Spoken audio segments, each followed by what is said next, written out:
Okay, let's start now. Welcome to the media information session of the European Space Agency after the 298th ESA Council in Paris. My name is Bernhard von Weihe from ESA Media Relations. Warm welcome. You will be able to talk today right after two very intense days of meetings of ESA and its member states with both the ESA Council Chair, Anna Rathsmann, and with ESA Director General Josef Aschbacher, and a few other high-ranking ESA experts who are also available here at ESA headquarters. You will hear a short introduction by the two main spokespersons, the ESA Council Chair and the Director General. And afterwards, of course, we also want to give the journalists the possibility to ask their questions to find their specific angles. Please be reminded that this media information session will also be recorded, and we will make it available to you afterwards as a replay file. So I would like to hand over right away to start with the ESA Council Chair for her introductory remarks. Please, Anna, the floor is yours. Thank you so much for that, and I'm very happy to be here. We are just, as you just heard, concluded this ESA Council meeting, and I think it was a really successful meeting and very dense, and a lot of decisions and a good way forward. But first, I would like to really appreciate what has been done during Josef's first 100 days. I think it's incredible. He started day one by presenting the Agenda 2025 with his vision. And the best of all, he also included the member state, other stakeholders to give their view on the agenda. And also then continue to now it's almost 60 actions, I believe it is, that we're going to really fulfill the agenda to work according to that. And I mean, the aim for that is really to make space in Europe stronger. And I think we can all stand behind that. And it's really important now, then it's such a lot of dramatic timing within the space area. A lot of things is happening. So this first 100 days, I must say, as a chair of the council, I'm really happy what Josef and his team has achieved. I'm also really happy about that we signed this yesterday, the FFPA agreement with a unanimous vote. And that really means that also Switzerland, UK, and Norway also is included in that unanimous decision. And I think that shows that we are really have a good collaboration, and also is a big solidarity within ESA to really, and also believe in ESA, what we can do. And I also think it's really very, very good that now also the relations with EU is becoming much, much better. So we have good collaboration, and there have been very good and constructive discussions when working to really get this FFPA in place, and you can get much more information about that later on. But I'm really happy because it's so important for ESA to get this in place. We will not talk so much about especially this agreement, what is included, because there will be a signing of the agreement next week in Brussels. So there will be much more information then. I can stop there and leave the word to Josef. Please, Josef. Okay, thank you, Anna, and also thank you for the nice words about the first 100 days. I can assure you they have been very intense, but this is not about me. This is about the team that has been working extremely hard, extremely well, and my thanks and my recognition really go to all the people who have worked, I really would say, extremely hard to come, especially on to the progress which we have made on the FFPA. But let me just go through some of the items that we have discussed at Council. As usual, the Director General is reporting on the progress of what happened in ESA by the various projects and teams across the agency since the last Council. And we had a long list of achievements which have been made over the last months. And I'm not going into all these details. Let me just mention a very few, just to show you some highlights of the activities that happened in ESA over the last months. For example, very important, I would say politically, is we have a new associate member state, Lithuania. Very warm welcome, and very glad to have a third associate member in addition to Slovenia and Latvia. And this is a very important also achievement for ESA as an organization, that countries are very keen in joining the agency medium to long term. Then we also have extended the European cooperation agreement with Bulgaria. This agreement is existing. It is meant to end in February next year, but member states have agreed on an extension of this agreement for another 5 years, meaning that this is a pre-step in order to prepare for future membership eventually of ESA. In terms of content, we had a lot of achievements reported. For example, in science, in space science, we had quite a week last week through the announcement of Voyage 2050, but also Envision, the mission to Mars, the mission to Venus, which was approved, which is one of 3 missions now going to Venus together with 2 missions from NASA and 1 mission from ESA. By the way, Envision also has a very important contribution of NASA. So really Venus is a focus in the next decade in terms of space science. Then we had a very good progress report on the activities on Ariane 6 and Vega C, preparing towards the maiden flights next year. Then the ERA,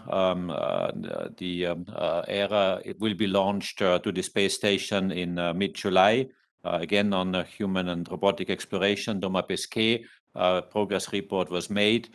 He is actually right now, while we speak, doing an EVA, and you have all followed him very closely. Also, Matthias Maurer is doing trainings, or has been doing trainings in Star City to prepare also for his upcoming trip to the space station. In Earth observation, 4 new Earth Explorer candidates have been approved and will start their phase 0 work within the Future Rio program for Earth Explorer 11.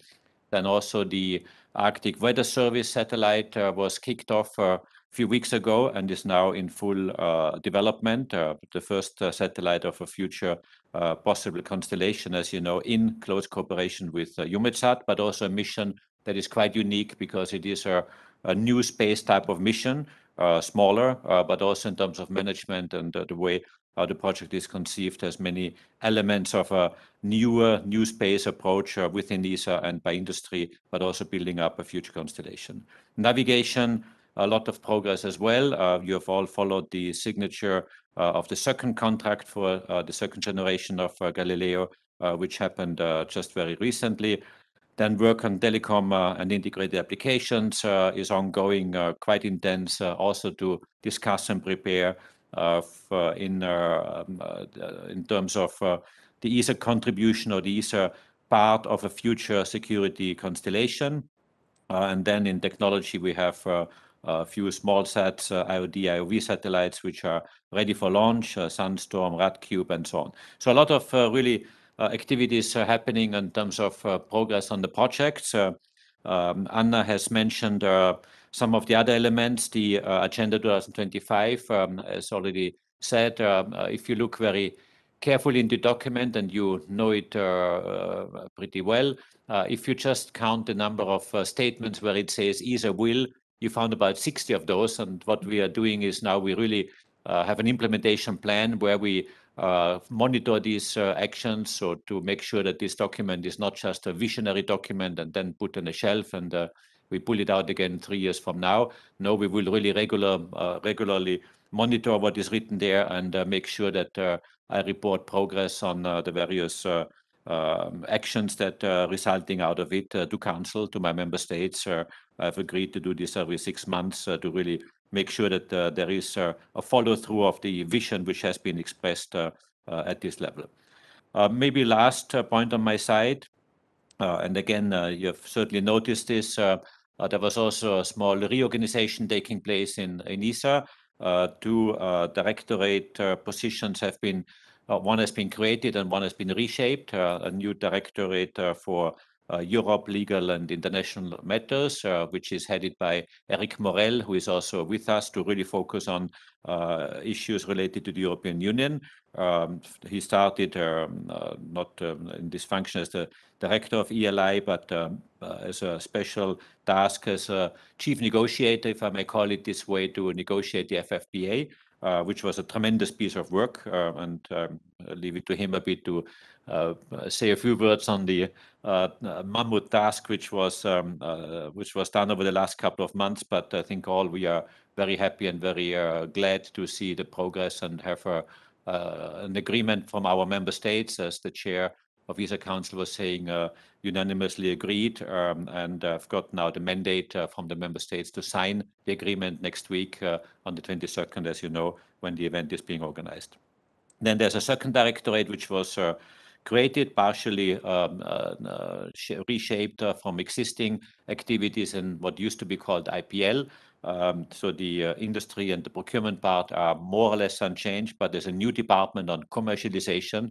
And commercialization, as you will recall, is a top priority also in Agenda 2025. And this is now also taking shape, plus a few internal reorganizations within the agency took place over the last couple of weeks. So in terms of organization, we are now in a good shape to really face the challenges, the preparations of the ministerial and all the work we have to do in this direction. And with this, I'd like to stop here and wait for questions or comments on your side. Thank you. Okay, thank you very much, Josef Aschbacher, for the introductory words. So we can take questions now from the audience, either via the phone loop on WebEx, or you can also put your questions in the chat. We'll be monitoring them. Please identify yourself and then ask the question. Thank you. The floor is yours, dear colleagues, journalists.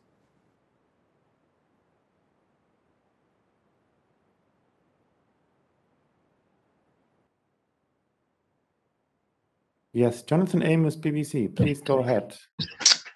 Greetings and thanks for doing this. It was interesting to see the FFPA get a unanimous approval. Can I ask though? I mean, Joseph, you've addressed this in the past, and I probably wants to say something about this as well. There is still some anxiety here in the United Kingdom. It's fair to say that relations between London and Brussels are not particularly good at the moment. But there is anxiety, as I say, here in the United Kingdom, particularly those people who work in the space sector, about the way that ESA relates to the EU, and that if developments take us in a direction where the EU becomes very strongly involved in the way that ESA operates, that somehow the British government may eventually step back. So I wonder what reassurances you can give to people in this country that ESA will remain a very independent organization, and that these anxieties that people have in this country can be put to bed.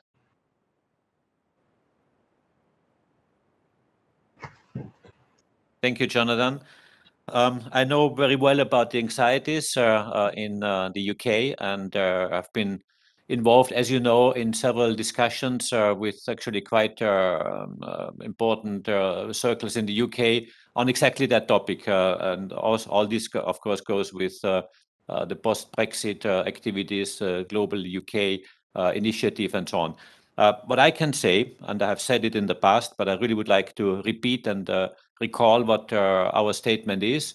The UK is a member state, a very important member state of ESA, and we will do everything to have the UK as a good partner in ESA and making sure that ESA remains and is an attractive place for the UK to invest. And I think this is very important. The UK has huge strategic assets, has a lot of excellence in many domains, and I'm very keen to that the UK is using ESA as its organization to realize its national priorities, its national ambitions, and as we said today also to the delegates, ESA is also, among other things, the gateway of our member states to the world, because we have a lot of international cooperation activities and agreements.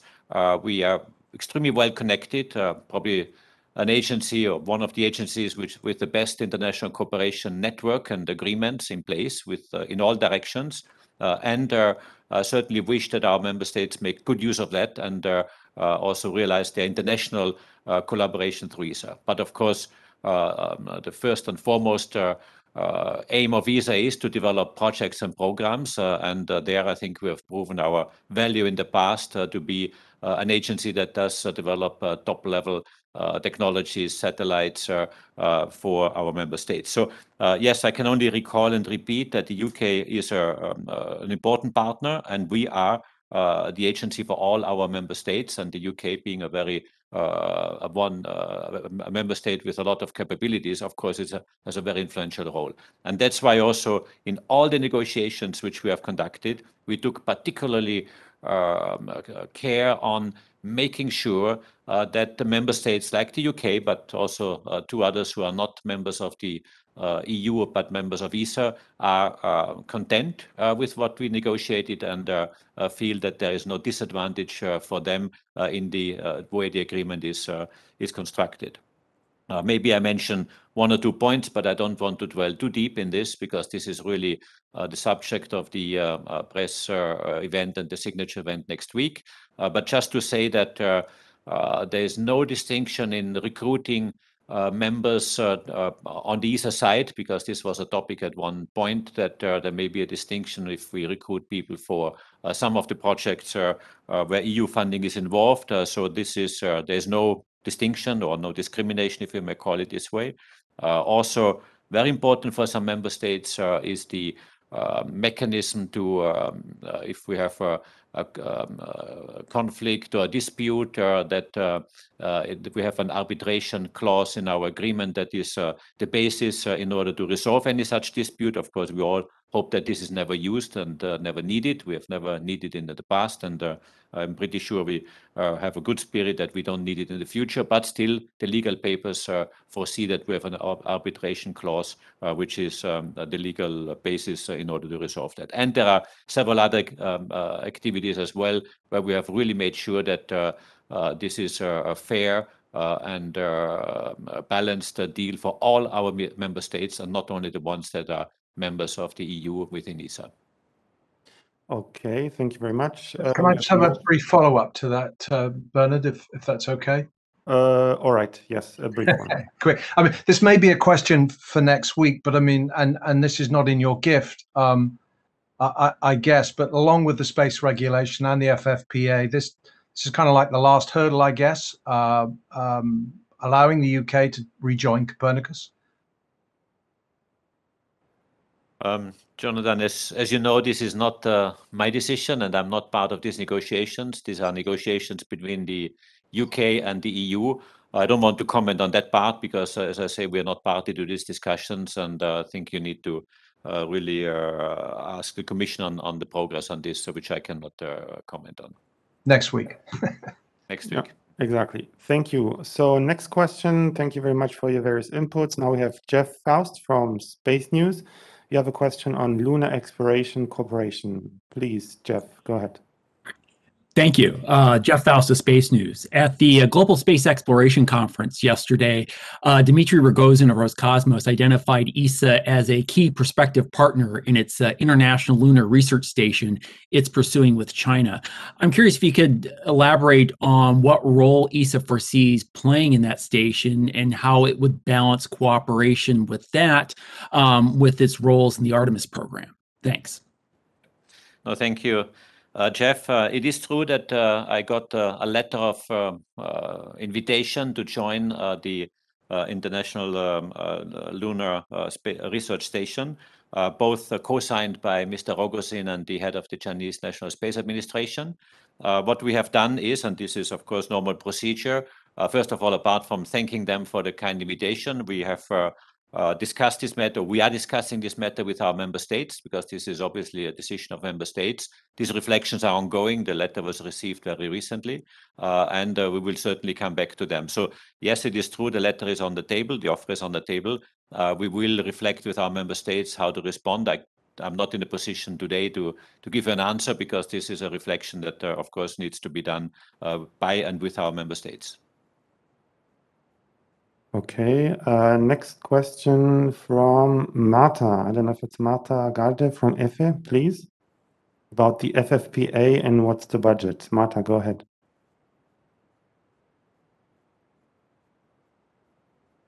Marta?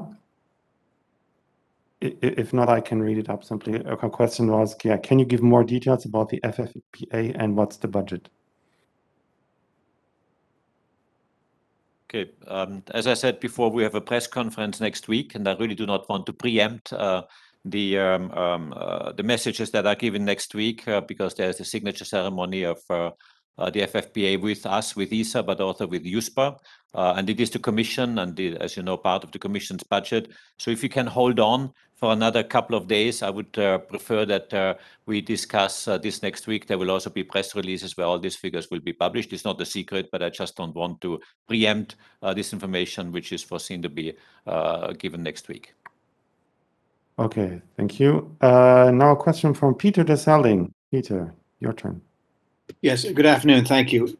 Joseph, I don't want to return to the question that Jonathan and Amos asked. So let me phrase a similar question in a different way. Just as a matter of policy, not FFPA or a given program. But over the last 6 months, anybody with eyes and ears can hear that the Commission uses phrases like strategic autonomy, sovereignty, with respect to space programs, much more than they ever did. That's fine. But when they've articulated that policy into decisions, they have used it in ways that do tend to exclude non-EU members. That's their perfect right, as you said. But sooner or later, as they're doing more and more things with ESA, and more things of interest to any large nation like the UK, this is going to have the effect of a disincentive on the UK to participate in a larger and larger share of certain optional ESA programs. So my question is has there been any friction points between ESA and the Commission, or is ESA pushing back on this idea of an ever-expanding perimeter for what is called strategic autonomy and sovereignty? Thanks. Thanks, Peter. I understand what you're aiming at and where you want to go with this question. But really, just let me really make sure, and I would like to recall the good spirit which we had in negotiating this agreement with the Commission. You know very well that on the 1st of March, on the day of my new job as DG, we have made very clear agreements with the Commission that we are, I would say, changing course and changing attitude in our EU-ESA relationship. You have seen the letter, which was co-signed by Commissioner Breton and myself. I think the language is crystal clear that we want a fresh start, and then that the institutional discussion between the Commission and ESA has to change. And if we want to bring space forward and upward in Europe, we have to work closely together. There's no time, there's no energy to waste that we try to look into the other one's garden and see what he or she may be doing there, which may not be in line with whatever.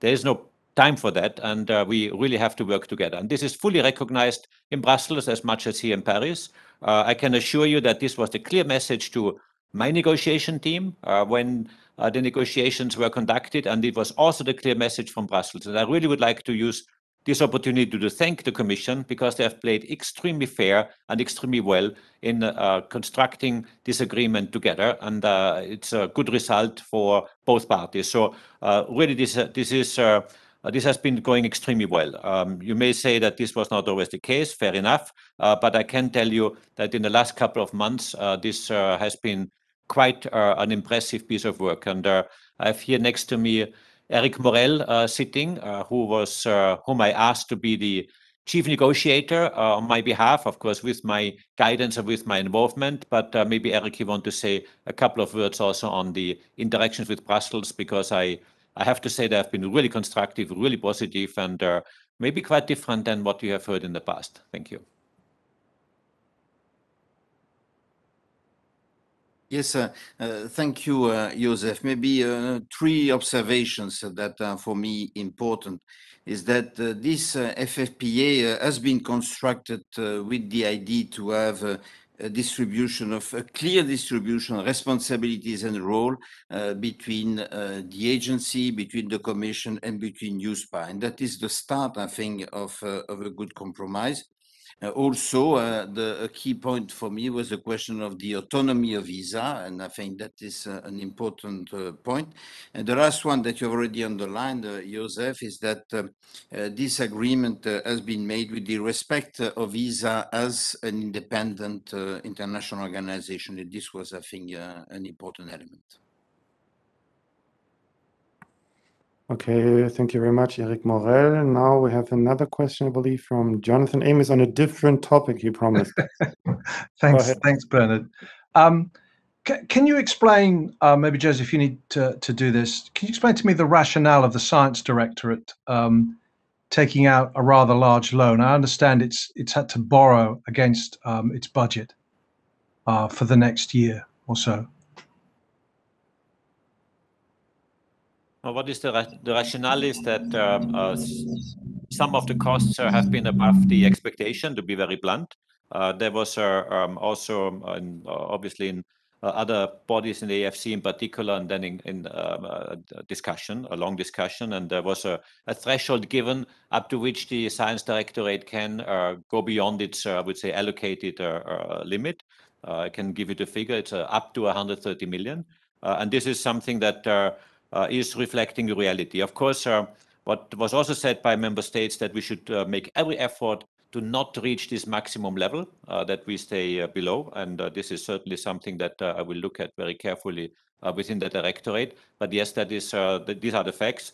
On the other side, I should say that the missions that are being developed by the Science Directorate are top-notch, as you perfectly know. You don't want to go into all the details of these various missions, but if you look at the results that are coming from those and the missions that are planned for launch, they are quite exciting. And I think there is really recognition that they are doing an extremely good job, and that this is highly appreciated by the science community, doing some of the best science in the world together, of course, with other partners which come out from these science missions.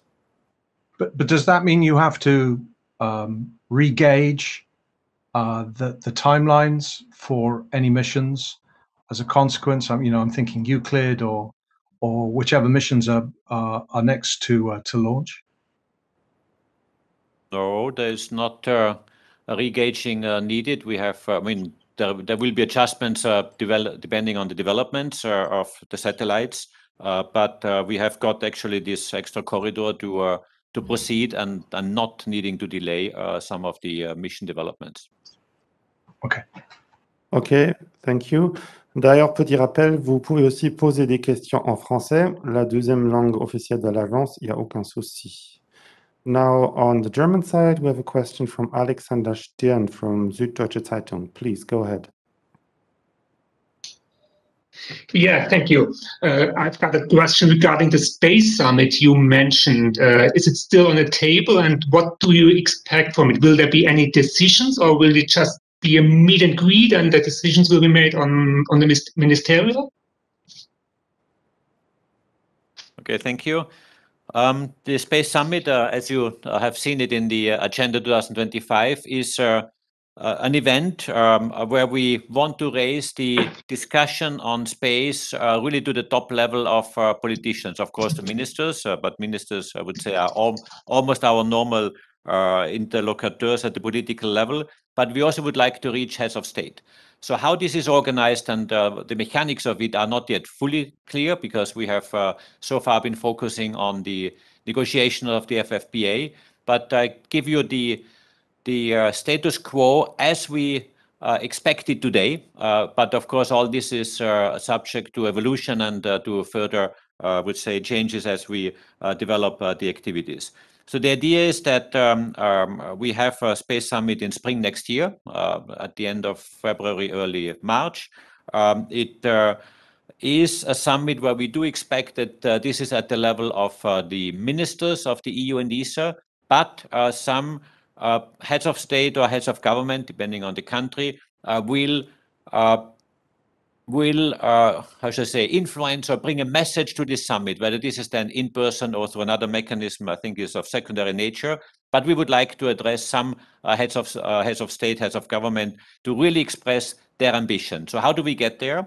If you work backwards from the summit, we now have installed what we call a group of wise people, or an ESA expert group, which is a number of quite respected people who know the space landscape pretty well in Europe. They will advise me as DG of ESA to give their view on two things in particular. One, what topic of strategic nature Europe should engage or could engage in as an ambition. So what we call, we identify some candidate flagships, some activities where we think that these might develop into future flagship programs. And the second part is, of course, how this could be realized in terms of programmatics, funding, institutional, and so on. So but this is the second step. First, you have to identify and to define what you do. So this exercise is now ongoing, or will start, I should say, because this group is kicking off in mid-July with the first meeting. And then, of course, we will elaborate, and also depending a bit on what the group will come up with as ideas. What is very important is that this is not an independent group, because this group, as I said, reports to me, and through me means to the member states. And there's a cycle foreseen with these member states on how this input is communicated and is shaped. Then we are planning what is called an IMM in our language, an intermediate ministerial meeting in November, where the ministers will be informed, of course, always in preparation through our ESA Council, what is the development and the ambition that can be expressed. And then, yes, eventually from this IMM, resolution or a declaration will be developed, which will then be brought to the Space Summit. Okay. Thank you. One brief follow-up, if I may. Will this Space Summit be only for ESA member states or for EU member states? This is certainly very closely coordinated with the Commission. Just last week discussed with the European Commission some of these elements. So this is something that we do together because as also very clearly expressed in the Agenda 2025, if we really want to bring space forward in Europe, there's only one way of doing it. That means the Commission and ESA work very closely together. So there's, of course, I should have probably said it earlier, but there is, of course, very close interaction and the coordination with the Commission. Okay, thank you very much. Maybe I have one more question afterwards that I would also like to send to the ESA Council Chair, but do you want to comment on this aspect too as a representative of the member states? I think what is really important is to engage all the member states in ESA, but also in Europe, of course, to maybe lift their perspective a little bit to the future according to the agenda, and also work together to really get a clear view, where are we going together? And therefore, and we have to, as space is so important strategically for Europe, we have to really lift these questions up to a higher level. So therefore, I think this plan with the IMM in Portugal and this next meeting then during the spring is very, very good. Okay, thank you, Anna Ratzmann. There's another question from Julio. I don't know which Julio it is. We know a few. So maybe you can identify yourself. The question is about the relationship with EU member states. Maybe also both of you could answer it. Julio, you want to ask your question and please identify yourself? Thank you. Yes, thank you. This is Julio Mirabals from Spain, from Disruptores e Innovadores. My question is, a few days ago, Spanish government told that they were thinking to make a Spanish space agency. And my question is, this idea has something to do with the relationships between Spain and the ESA. I mean, there could be two players in Spain. For one part, the Spanish government as part of the EU member state, and the others in other way, the Spanish Space Agency. First of all, I think I heard that news, and I think it's very positive that they are creating now this Spanish Space Agency. And I know that the people working with space in Spain they are also very happy. And I don't think it's any problem that they have two. It's like in actually Sweden, even though we are a small country, we are working closer together, what we do within EU and what we do within ESA. So sometimes it's different perspectives, of course, because we have different tasks, but it's a very good collaboration, and I think that will continue in a very good, strict way. Okay, Joseph, you want to complement? No, I can only confirm what the chair of ESA Council is saying. How the country organize themselves is up to them. I mean, for example, take France as another country where they have a very strong space agency, but is also the interface to ESA works perfectly well. In fact, the head of the Spanish delegation was introducing this new space agency of Spain. Can only welcome this. Everything that is improving and is increasing investments and activities in space is very welcome. This is our job as ESA to develop space across Europe.